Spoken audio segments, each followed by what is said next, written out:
함께 그것을 벗어날 길도 마련해 주셔서 여러분이 그 시련을 견디어낼 수 있게 해주십니다. 아멘.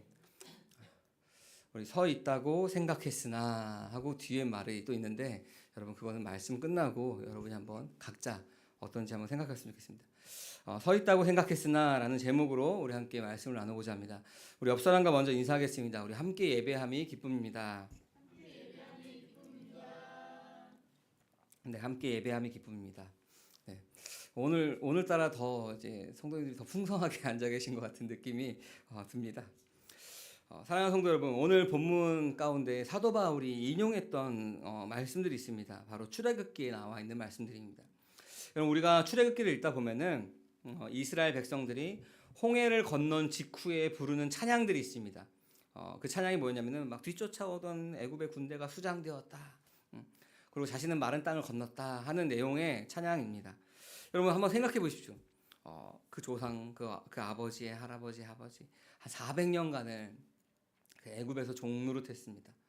그리고 그것이 이제 종노릇이 끝나고 애굽에서 나와서 바다를 건너서 자신들을 통제하던 그 애굽의 군대들이 수장되는 모습을 봅니다. 그리고 자신들은 마른 땅을 건너서 그 물 위로 올라옵니다. 여러분 그것들을 보았을 때 아마 이미 세상을 다 가진 것 같은 그런 마음이지 않았을까 생각이 듭니다. 그런데 여러분 그렇게 홍해를 건너고 나서 애굽을 나오고 나서 건너자마자 그들 앞에 펼쳐진 풍경은 무엇이었냐면은 약속의 땅 가나안이 아니었습니다. 그들 앞에 펼쳐진 것은 마실 물 한 모금 없는 사막이었습니다. 광야였죠. 먹을 떡 한 조각 없는 광야였습니다. 결핍을 그들은 경험하고 있습니다. 하나님의 백성으로 나왔는데 그들은 광야에서 결핍을 겪고 있는 것입니다. 그런데 여러분 저는 생각할 때 우리의 신앙의 여정도 우리의 신앙의 모습도 참 비슷하다라는 생각이 듭니다. 우리가 여러분 처음 예수님을 믿었을 때 한번 생각해 보십시오. 저는 어땠냐면은 세상을 다 가진 것 같았습니다. 제가 처음으로 예수님 만났을 때는 그러니까 인격적으로 만났을 때는 저는 거의 모태 신앙이었습니다. 3살, 4살 뭐 이때부터 교회를 다녔습니다. 뭐 죽으나 하나 교회를 비가 오나 눈이 오나 갔습니다. 어머니 아버지 놀러 가도 나는 교회를 간다고 어머니 아버지 놀러 가고 전 교회 다녔습니다. 나중에 어머니 아버지가 저의 모습을 보고 교회 오시긴 했는데 그렇게 열심히였는데 제가 이제 대학을 가서 대학교 2학년 때 말씀을 듣다가 그때 예수님을 인격적으로 만났습니다. 그때 나는 죽고 예수로 사는 삶이 그것이구나, 내 옛사람이 죽었구나 하는 것이 그때 깨달아지면서 어땠냐면은 세상이 다 이렇게 환해 보였습니다. 뭐 이렇게 좀 표현하자면 아마 여러분들도 그런 경험들이 있을 겁니다. 그리고 막 모든 걸 다 그 시험, 내 모든 시험 다 이길 수 있다라는 그런 뭐라 그러죠? 가슴에 막 확신도 차고 막 그랬었습니다. 근데 여러분 어떤가요? 그런 모습도 여러분 다 있었죠. 근데 시간이 하루, 이틀, 일주일, 한 달 지나다 보니까 어떤가요? 현실에서도 이 이스라엘 백성들이 광야에서 결핍을 느꼈던 것처럼 똑같이 결핍을 느끼게 되는 것이 우리의 모습이다. 그래서 비슷하다 생각이 듭니다. 여러분 이 광야의 결핍 앞에서 우리가 그 광야의 결핍 앞에서 우리의 스스로 우리의 연약함을 보게 됩니다. 그러나 오늘 말씀에서는 그 연약함만 보게 하는 것이 아니라 우리에게 놀라운 피할 길을 주십니다. 여러분 오늘 그 은혜가 그 피할 길을 주시는 그 하나님의 그 은혜가 오늘 예배하는 저와 여러분 가운데 모두에게 임하기를 주님의 이름으로 간절히 소망합니다. 오늘 본문 먼저 보면은 과거 이스라엘 백성들이 누렸던 이야기에 대해서 1절부터 4절까지 말씀 중에서 바울이 이야기합니다. 근데 바울이 의도적으로 어떤 표현을 많이 쓰냐면은 모두라는 표현을 씁니다. 성경을 읽을 때 반복되는 단어가 있다. 그러면 이렇게 약간 체크, 표시하면서 보면 좋습니다. 뭔가를 강조하기 위해서입니다. 보면은 1절 말씀에 우리 조상들은 모두 구름의 보호 아래 있었고 모두 바다 가운데를 지났다라고 이야기죠. 우리 2절에 모두 구름과 바다 속에서 세례를 받았으며 그들은 모두 똑같은 신령한 음식을 먹고 모두 똑같은 신령한 물을 먹었다라고 이야기합니다. 무슨 말이냐면은 소수의 사람들만, 특별한 사람들만 은혜를 받은 것이 아닙니다. 이스라엘 백성 중 누구도 하나도 빠짐없이 하나님의 구원의 은혜를 똑같이 맛보았다는 거예요. 모두 다 세례받았으면 모두 다 그 바다를 건넜고 모두 신령한 음식과 신령한 물을 먹은 것이 그 모두이다라고 이야기합니다. 그 사실을 강조하고 있습니다. 특별히 2절에 보면은 우리랑도 연결이 되는데 이 세례라고 하는 표현이 나옵니다. 우리 2절 말씀만 한번 같이 읽어볼까요? 이렇게 그들은 모두 구름과 바다 속에서 세례를 받아 모세에게 속하게 되었습니다. 아멘. 아시는 분들은 그냥 아시고 모르시는 분들은 그렇구나 하고 알면 좋겠습니다. 뭐냐면은 바울이 이 이스라엘 백성들이 홍해를 건넌 사건을 보고 바다를 건넌 것을 보고 세례를 받았다라고 표현합니다. 여러분, 바다를 건넌 것이 왜 세례일까? 여러분, 왜 세례일까? 한번 머릿속에 생각해 보세요. 이게 답이 되시는 분들은 좀 더 분명하게 아시면 됩니다. 로마서 6장 3절에 뭐라고 얘기하면 그리스도 예수와 합하여 세례받은 우리는 뭐라고 하면 그의 죽으심과 합하여 세례를 받은 것이다. 그러니까 예수와 함께 세례를 받은 우리는 그의 죽으심과 그의 십자가의 죽음과 합하여 세례를 받았다. 그러니까 그의 죽음과 연합한 것이 세례를 받은 것이다 라고 이야기합니다. 이스라엘 백성들이 여러분 홍해 바다로 건널 때 뒤쫓아오던 누가 쫓아왔죠? 그 애굽의 병사를 쫓아왔죠. 옛 주인. 옛 주인이 노예를 부리던 그 사람들을 쫓아왔습니다. 그때 그걸 건널 때 그 옛 주인들이 애굽 군대가 완전히 물에 수장된 것입니다. 죽어버렸죠. 그러니까 이 바다를 뚫고 그 이스라엘 백성들이 마른 땅으로 올라왔을 때 더 이상 이들은 애굽의 노예가 아니었습니다. 그 노예되었던 옛 사람이 죽은 것입니다. 노예로 삼았던 그 옛 주인도 죽은 것입니다. 옛 사람과 옛 주인이 물 속에서 죽고 물 밖으로 나오면서 뭐가 되냐면 하나님의 언약의 백성이 된 것입니다. 여러분, 이전 것은 지나갔으니 새 것이 되었도다. 새롭게 태어난 생명의 사건이 이 바다를 건넌 이 세례의 사건인 것입니다. 그것이 홍해의 사건이며 우리가 받은 그 세례의 의미입니다. 그래서 우리가 세례 받을 때 우리 똑같은 고백을 했죠. 나의 옛사람이 그리스도와 함께 십자가에 죽고 나는 새 사람이 되었습니다. 그것이 세례이고 그것이 거듭남인 것입니다. 우리의 행위로 이루어진 것이 아니죠. 하나님께서 하신 그 일들을 우리가 믿음으로 받아들임으로 내 것이 된 것입니다. 여러분, 근데 이스라엘 조상들은 광야에서 이런 은혜를 경험하였다. 그러니까 모두가 다 세례를 받았고 신령한 음식을 먹고 신령한 물을 먹고 그 구름과 불의 인도를 받았다라고 사도 바울이 이야기합니다. 여러분, 사도 바울이 왜 이 이야기를 하냐면은 당시 고린도 교회 사람들이 착각하고 있는 것이 있었는데 무엇이냐면은 우리가 예수님 믿고 세례를 받았다. 우리도 성찬도 한다. 그러니까 우리가 이렇게 신앙생활 하고 있으니 우리가 평일날은 조금 그냥 세상 사람들과 똑같이 살아도 그렇다고 해서 하나님께서 우리를 심판하지 않는다라고 생각한 겁니다. 다시 말하면은 종교 의식으로 내 안전을 보호받고 있어라고 오늘 말씀의 제목처럼 서 있다라고 생각하고 있는 것입니다. 여러분, 이 사람들은 신앙을 부적처럼 생각한 것입니다. 착각한 것입니다.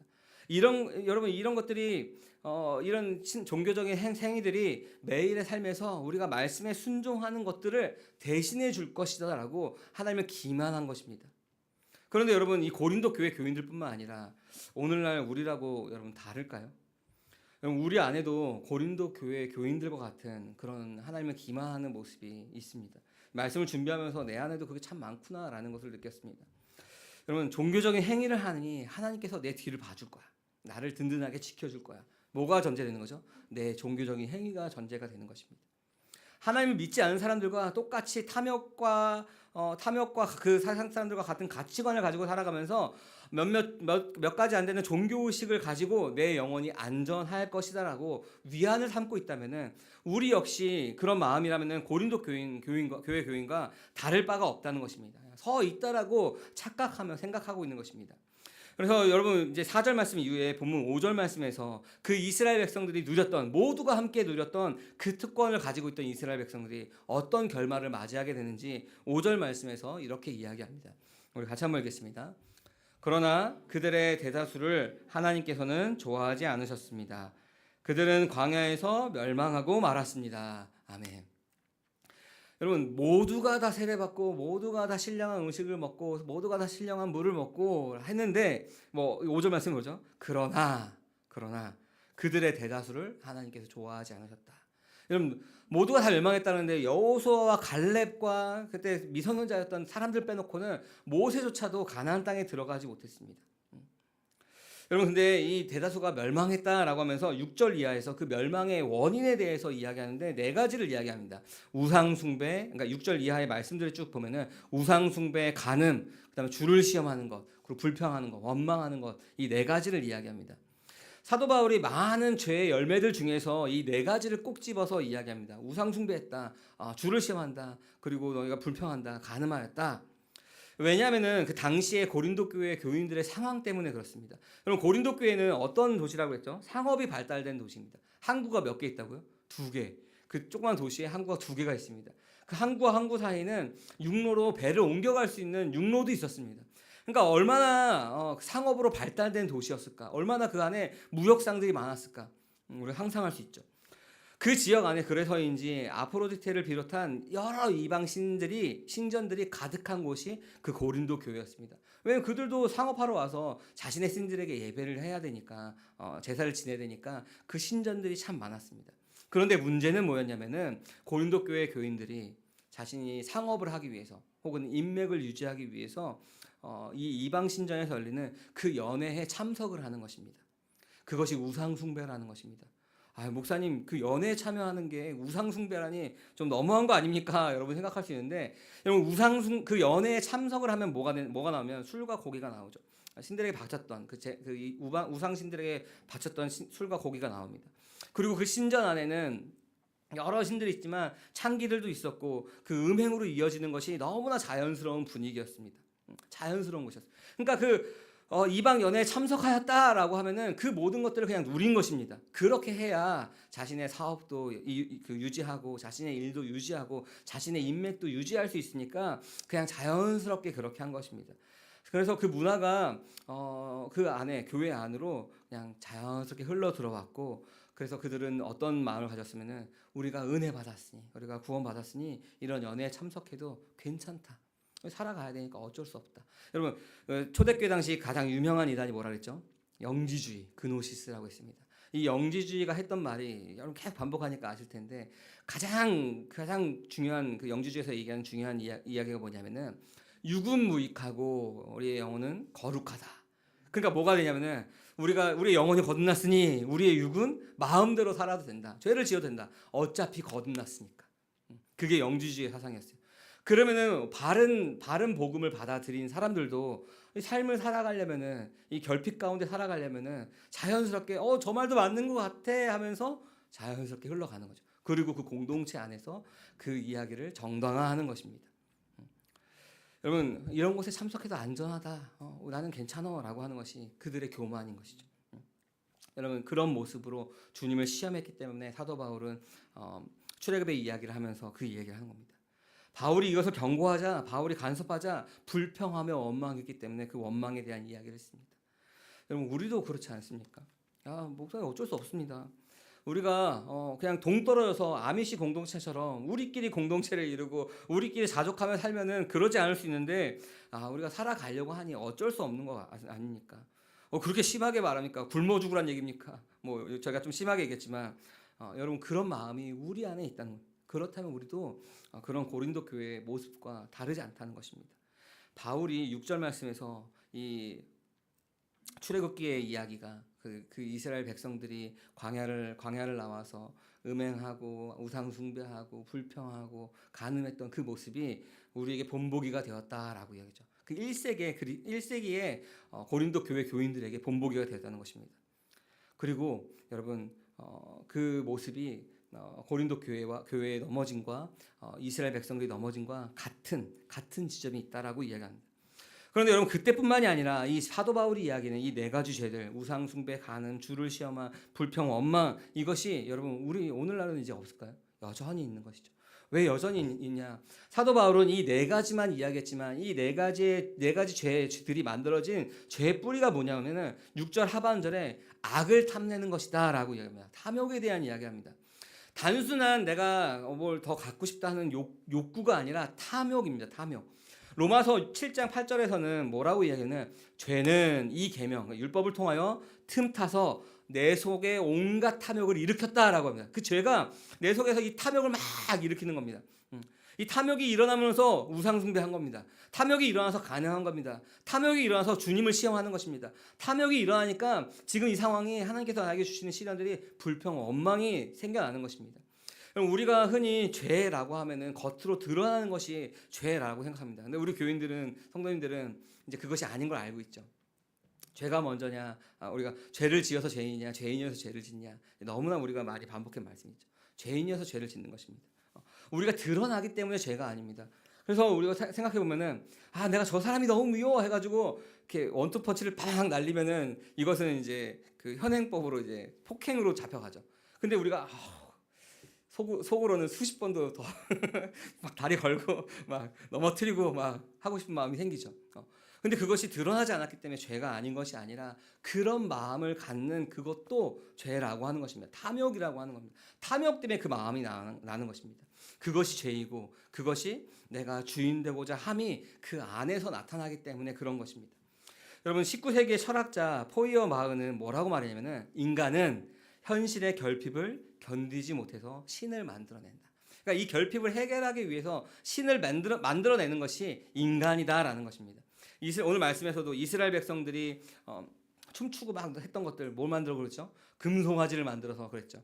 모세가 시내산에 올라와서 40일 동안 내려오진 않으니까 그 아론에게 불평을 얼마나 하죠. 그러니까 금송아지를 만들어서 이것이 우리를 애굽에서 인도해낸 하나님이다.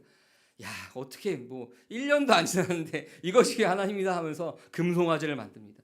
그 결핍을 해결하기 위해서 신을 만들어내는 거죠. 고린도 교회 교인들이 이방 신전에서 연애를 끊어내지 못하는 이유가 그 안에 있는 것입니다. 하나님은 보이지 않고 멀리서 내 결핍을 해결해 주지 않는 것 같습니다. 그러니 나를 위해서 일을 하고 내 배를 불려줄 그 나의 눈에 보이는 신을 쫓아서 그 이방 신전으로 가는 것입니다. 겉으로만 그리스도인이며 서 있다라고 착각하는 것이 그 모습입니다. 여러분 이스라엘 백성들이 바리새인과 서기관들 어땠죠? 예수님께서 이 독사의 자식들아 하면서 막 책망하실 때 그들은 뭐라 하죠? 우리는 아브라함의 자손이야. 아브라함의 자손이야. 똑같은 모습이죠. 아브라함의 자손이야라고 하면서 그 이스라엘 그 초대교회 때 그 사두개인들과 바리새인들 그리고 1세기에 지금 초대교회 때 이 고린도 사람들 나는 괜찮아. 오늘날 우리의 모습은 다를까요? 똑같은 것입니다. 스스로 자만하고 기만하고 있는 것입니다. 함께하는 교회 성도 여러분, 오늘날의 우상숭배도 마찬가지랍니다. 우리가 우상숭배라고 해서 막 나무나 돌에 가서 막 절하면서 지금 빌지 않습니다. 그러니까 우상숭배하지 않는 것입니다라고 할지 모르겠지만 여러분 우리가 잘 우리의 내면을 들어가 보십시오. 우리가 하나님을 예배한다라고 하면서 우리가 정작 하나님을 내 그 결핍, 그 광야에서 느껴지는 그 결핍을 채우고 내 성공과 내 야망을 이루어줄 나의 만족과 나의 유익을 위한 그 도구로 이용하려고 하는 그 마음이 우리 안에 있다면 그것이 탐욕이며 그것이 우상숭배라고 하는 것입니다. 그래서 여러분 아까 서두에서 말씀드렸던 것처럼 이 결핍의 광야에 서면은 우리의 밑바닥이 드러나는 것입니다. 여러분 이 밑바닥이 들어가면 우리가 그것을 숨기기에 급급한 것이 아니라 그 모습을 직면해야 되는 것입니다. 내 상황이 풀리지 않을 때 우리가 쉽게 원망하고 하나님을 시험하는 그 모습이 내 안에 있다면은 우리가 그 모습을 감추기보다 나를 아는 그 하나님 앞에 있는 모습 그대로 나아가야 됩니다. 여러분 우리는 그 광야의 결핍 가운데 우리의 밑바닥이 드러납니다. 내 상황이 풀리지 않을 때 우리는 쉽게 하나님을 시험하고 원망합니다. 왜 그렇죠? 그 뿌리에 내 삶의 주인은 나다. 하나님조차 내 행복을 위해 존재한다라는 그 마음이 내 안에 있기 때문에 그렇습니다. 그런 사람이 바로 서 있다라고 생각하는 사람입니다.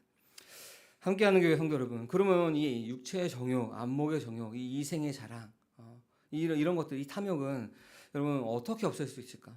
우리의 도덕적인 결심, 이제 말씀을 나누고 하나님 내가 더 이상 내 탐욕대로 살지 않겠습니다. 내가 이생의 자랑 십자가에 못 박습니다. 주님 내가 이제 이 육체의 정욕대로 안목의 정욕대로 살지 않겠습니다 하고 다짐하고 결심한다라고 우리가 그것을 없애고 이겨낼 수 있을까요? 아니죠. 12절에 뭐라 그러냐면 나는 괜찮아 나는 굳게 서 있어 라고 생각하는 그 교만을 우리가 깨달아야 됩니다. 말씀이 우리 가운데 들어갈 때 우리가 그 말씀이 마치 하나님의 검이 메스가 되어서 우리를 막 수술하려고 찌를 때 그것을 우리가 너무 아파요 하고 도망가는 것이 아니라 여러분 그것을 우리가 깨달아야 됩니다. 내가 그런 사람이었구나. 내가 탐욕이 아직 있는 사람이었구나. 그래서 갈라디아서 5장 24절에서 뭐라고 말씀하시냐면 이렇게 이야기합니다. 우리 같이 한번 읽겠습니다. 그리스도 예수께 속한 사람은 정욕과 욕망과 함께 자기의 육체를 십자가에 못 박았습니다. 아멘. 뭐라죠? 정욕, 육체의 정욕, 그 욕망, 이생의 자랑, 그 육체를 십자가에 못 박는 것입니다. 내가 주인 되려고 했던 이 탐욕의 옛사람은 오직 십자가에서 철저히 못 박혀야만 끝이 납니다. 내가 누른다고 해서, 내가 억제한다고 해서 그 옛사람이 억제가 되는 것이 아닙니다. 내 힘으로 안 됩니다. 칼빈의 이야기처럼 우리는 전적으로 타락했기 때문에 그렇습니다. 내 속에 선한 것이 단 하나도 없기 때문에 우리의 힘으로는 그것을 이겨낼 수가 없는 것입니다. 그럼 여러분, 목사님 도대체 어떻게 하라는 얘기입니까? 어떻게 이 속사람이 부패하고 탐욕스럽다면 이 결핍과 광야를 어떻게 통과할 수 있을까? 방금 5장 24절에서 얘기했죠. 십자가에 못 박아야 되는 것입니다. 우리 고린도전서 또 10장 13절을 보면은 이렇게 또 말씀하십니다. 우리 같이 한번 읽어보겠습니다. 여러분은 사람이 흔히 겪는 시련 밖에는 다른 시련을 당한 적이 없습니다. 하나님은 신실하십니다. 여러분이 감당할 수 있는 능력 이상으로 시련을 겪는 것을 하나님은 허락하지 않으십니다. 하나님께서는 시련과 함께 그것을 벗어날 길도 마련해 주셔서 여러분이 그 시련을 견딜 수 해주십니다. 아멘. 자, 이것이 우리에게 소망이 되는 것입니다. 우리의 소망이 우리가 얼마나 유혹을 잘 이겨내느냐, 이 시험을 얼마나 잘 넘어가느냐, 내 의지가 아닙니다. 우리의 소망은 밖에서 주어지는 완전한 의가 우리 가운데 주어졌기 때문에 그렇습니다. 여러분, 고린도전서 10장 13절이 우리의 삶에서의 우리의 주어지는 고난만을 생각하는 것이 아니라 이 앞에 이야기를 생각합니다. 이 고린도 교회 교인들이 무엇 때문에 넘어지고 지금 서 있다라고 생각하는지, 그 시험이 무엇인지, 우리 가운데 그 어떤 시험이 있는지, 여러분 그 시험이 우리가 넘어갈 수 있는데 통과할 수 있는 시험만은 우리에게 허락하여 준다는 것입니다. 우리는 말씀을 통하여서 저와 여러분 모두가 다 그렇게 보겠죠. 우리 말씀을 통해서 우리의 옛사람이 진노의 죄 가운데 죄 노릇하고 있던 우리의 진노의 자녀였던 우리 옛사람이 그리스도와 함께 십자가에 죽고 새 생명으로 이제 살아가는 사람들입니다. 그런 우리에게 하나님께서는 반드시 피할 길을 내어주신다는 것입니다. 어떻게 내어주시냐? 우리의 피할 길은 그냥 램프의 지니처럼 소원을 들어주는 것이 아닙니다. 상황의 도피가 아닙니다. 여러분, 이 상황의 도피는 그 다음의 문제이지 이것이 본질적인 문제가 아닙니다. 이스라엘 백성은 여러분 40년 동안 광야 생활하면서 탐욕과 원망으로 무너졌습니다. 그런데 마태복음 4장에 보면은 예수님께서 광야에서 40일을 금식하신 후에 사단에게 광야에서 이제 시험 받는 장면이 나옵니다. 뭘 하죠? 돌을 떡으로 만들어라. 그다음에 높은 곳에서 뛰어내려라, 성전에서 뛰어내려라, 그럼 나에게 절해라 하는 시험을 하죠. 근데 그 시험을 예수님께서는 다 통과하셨습니다. 여러분, 예수님은 자기의 배고픔, 자기의 결핍을 채우기 위해서 그 능력을 사용하지 않았습니다. 원망하지 않으셨습니다. 오직 기록되었으되 하나님 말씀하시되 하면서 말씀에 순종함으로 그 광야의 시험을 완전히 이기셨습니다. 예수님 자신이 그 율법의 요구를 완성하시고 우리에게 그 의를 덧입혀 주신 것입니다. 그것이 우리에게 세례인 것이고 그것이 우리에게 거듭남인 것입니다. 완전한 하나님의 의가 되신 것입니다. 그러므로 여러분, 하나님이 우리에게 내어주신 단 하나의 피할 길은 무엇이냐면은 바로 이 모든 시험을 승리하신 예수 그리스도이십니다. 여러분, 서 있다고 자만하는 것이 아니라 그 예수 그리스도를 붙잡아야 하는 것입니다. 이 정도면 잘하고 있는 거지. 내가 이 정도면은 하나님 나를 좀 지켜주셔야 되는 거 아닙니까? 하고 서 있다고 자만하는 것이 아니라 선줄로 생각하거든 넘어질 걸 염려하며 그 예수님을 붙잡아야 하는 것입니다. 여러분, 내 힘으로 이를 악물고 내 결핍과 싸워 이기는 것이 아닙니다. 오직 십자가에서 나의 탐욕을 못 받고 나의 피할 길이요 완전한 의가 되시는 그 예수 그리스도와 연합하는 것이 이 광야를 통과할, 이 결핍을 통과할 유일한 길이심을 여러분 믿으시기 바랍니다. 함께하는 교회 성도 여러분, 우리가 말씀을 좀 맺으려고 합니다. 여러분, 신앙생활은 어떻게든 우리가 죄를 짓지 않으려고 벌벌 떨면서 이 율법의 의를 내가 어떻게 이루지 하면서 살아가는 것이 아닙니다. 요한 1서 3장에서는 뭐라고 이야기하냐면 이렇게 말씀하십니다. 같이 읽겠습니다. 우리가 보고 들은 바를 여러분에게도 선포합니다. 우리는 여러분도 우리와 서로 사귐을 가지기를 바라는 것입니다. 우리의 사귐은 아버지와 또 그의 아들 예수 그리스도와 함께하는 사귐입니다. 아멘. 우리의 신앙생활이 이렇게 좀 갔으면 좋겠습니다. 우리가 이제 여러분 내 죄를 깨닫고 오라 나는 공고한 자로다 어떻게 할꼬 누가 이 사망에 골짜기에서 나를 건져줄까 하는 그 상황이 아니라 여러분 그것을 그 안에서 내 죄를 깨달았다면은 이제 예수 그리스도와 함께 십자가에 못 박혀 죽었음을 우리가 선포하고 여러분 더 이상 그렇게 우리가 선포되고 그 사실을 믿고 선포한다면은 그 안에서 머무는 것이 아니라 이제 우리 가운데 다가오는 그 죄들을 그 피할 길을 말하여 주신 그 예수 그리스도를 붙잡고 우리가 통과해야 되는 거죠. 그리고 나서 우리의 신앙생활이 바로 예수 그리스도와 함께하는 아버지와 또 그 아들 예수 그리스도와 함께하는 사귐인 것입니다. 여러분 우리가 이전 것은 지나갔으니 보라 새 것이 되었도다. 우리가 거듭남으로써 우리 한 사람 한 사람이 하나님이 살아계시는 예수님이 우리 안에 계시는 성전이 되었습니다. 그가 내 안에 내가 그 안에 있는 것이죠. 그러면 우리가 그 안에서 예수 그리스도 안에서 아버지와 그 아들과 성령님의 사귐 가운데 함께 하신 가운데 우리가 들어갈 수가 있는 것입니다. 그걸 우리가 다른 말로 우리가 계속 했던 얘기인데 뭐냐면은 생명의 사귐인 것이고 생명을 누리는 것입니다. 나 스스로 내 삶의 주인이 되어서 내 결핍을 채우기 위해 세상과 타협하며 아둥바둥 거리는 것이 아닙니다. 여러분 그 삶이 얼마나 피곤합니까? 내가 주인된 삶으로 수고하고 무거운 짐을 지고 있으니 피곤한 것이 당연한 것입니다. 걱정도 되는 것이 당연한 것입니다. 어떻게 하지 하는 것이 당연한 것이죠. 내가 주인이 되면은 끝없는 경쟁 가운데 남보다 더 가져야 이 결핍이 풀릴 거라고 생각하며 그 탐욕의 노예가 될 수밖에 없는 것입니다.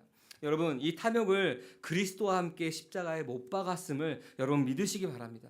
그냥 자꾸 탐욕이 내 안에서 올라온다면 당연히 올라오죠. 왜냐하면 우리의 육체는 아직 있기 때문에 예수님께서 다시 오시는 그날 우리의 몸도 영화롭게 되기 때문에 아직 이 육체 때문에 탐욕이 계속 올라옵니다. 육신의 정욕, 안목의 정욕, 이생의 자랑들이 올라올 수밖에 없습니다. 그 올라올 때 우리가 이 사실을 믿음으로 선포해야 됩니다. 나를 위해서 광야의 심을 이기시고 십자가에서 모든 것을 내어신 그 예수님을 바라보시기 바랍니다. 그리고 내가 새 사람이 되었음을, 우리 옛사람이 죽었음을 우리가 끊임없이 선포해야 되는 겁니다. 그래서 바울은 갈라디아서 2장 20절 하반절에서 뭐라고 하냐면 이제는 내가 사는 것이 아니요 오직 내 안에 그리스도께서 사시는 것이다 라고 말씀하시죠. 여러분 2장 20절 처음에 뭐라 하죠? 내가 그리스도와 함께 십자가에 못 박혀 죽었나니 라고 얘기하죠. 우리 옛사람이 죽고 이제는 내가 사는 것이 아니요 내 안에 계신 예수 그리스도께서 하시는 것입니다. 내가 사는 것이 아니라 내 안에 계신 예수 그리스도께서 사는 것이다 라고 말씀합니다. 사랑하는 함께하는 교회 성도 여러분, 우리가 매일매일 일상 속에서 내 안의 탐욕을 그 십자가에 발견된다면 넘기시기 바랍니다. 그리고 나를 대신해서 승리하신 그 주님의 부활의 생명으로 채워지는 그 생명의 교제 안으로 들어가시기를 진심으로 주님의 이름으로 축원합니다. 여러분 우리가 마주한 그 현실이 마실 물조차 없는 메마른 광야처럼 여러분 행여나 느껴질 때라도 우리가 나는 내 힘으로 잘 서 있어 착각하지 않기 원합니다. 넘어지는 그 자리에 있지 않기 원합니다. 우리가 참된 피할 길이 되시는 그 예수 그리스도께서 지금 이 순간에도 내 광야 같은 이 삶 가운데 결핍을 느끼는 이 상황 가운데도 지금 이 순간에도 우리와 함께 동행하심을 여러분 믿음의 눈으로 바라보시기 바랍니다. 나의 의로 서보려는 그 교만과 끊임없이 솟아나는 그 탐욕을 십자가에 우리가 못 박을 때 주님께서는 세상의 헛된 우상들이 결코 줄 수 없는 참된 평안과 은혜로 우리의 결핍을 우리의 빈 공간을 다 채워주실 것입니다. 여러분 우리의 삶 가운데 내 힘으로 서 있으려고 하는 그 옛사람을 벗어버리고 나를 대신하여 승리하신 그 주님을 우리가 굳게 붙드시기 원합니다. 그래서 이 광야 같은 세상 속에서 원망이 아니라 불평이 아니라 감사로 또 파멸이 아니라 생명의 꽃을 피워내는 오직 십자가의 은혜로만 굳건히 서시는 함께하는 교회 모든 성도님들 되시기를 주님의 이름으로 간절히 축원합니다. 아멘. 이 시간 함께 우리 오직 예수뿐이네 함께 찬양하면서 함께 기도하기 원합니다.